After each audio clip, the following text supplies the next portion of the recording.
Brenna Huckaby, the struggle for inclusion continues. Brenna Huckaby, a para-athlete originally from Baton Rouge, Louisiana, struggled for inclusion in the last place I expected her disability to matter. At the 2022 Beijing Paralympic Games. Let that thought sink in for a moment. An athlete with a physical disability not allowed to compete in events for athletes with physical disabilities. Imagine this situation. You push the limits of endurance until your muscles and your lungs scream at you to stop the pain now. You shove farther past the agony than you did the day before until your body crumples into a heaving, depleted mass. You drive on day after day.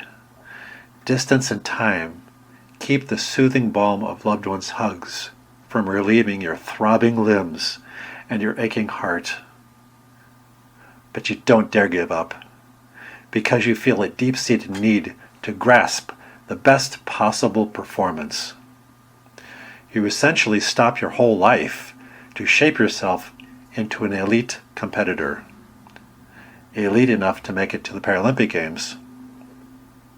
These are the sacrifices you suffer to conquer your personal summit.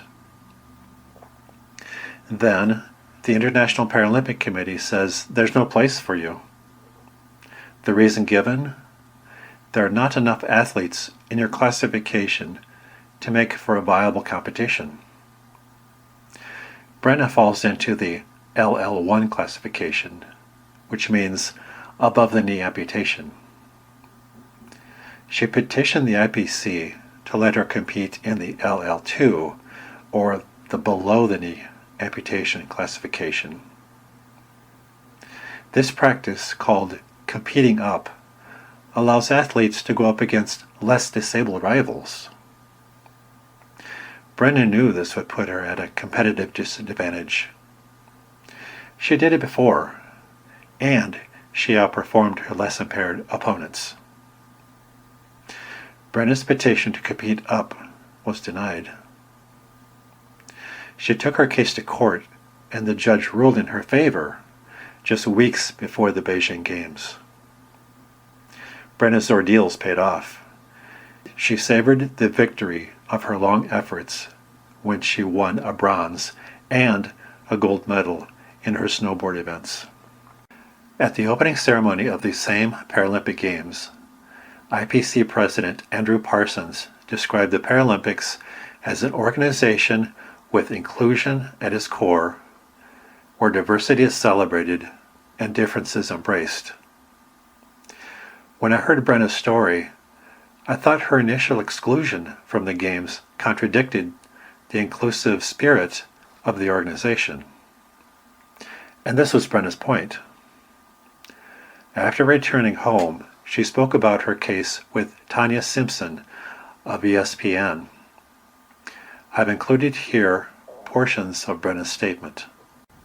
Quote, "The IPC is taking further legal action, seeking to invalidate my participation in Beijing, which would strip me of my medals.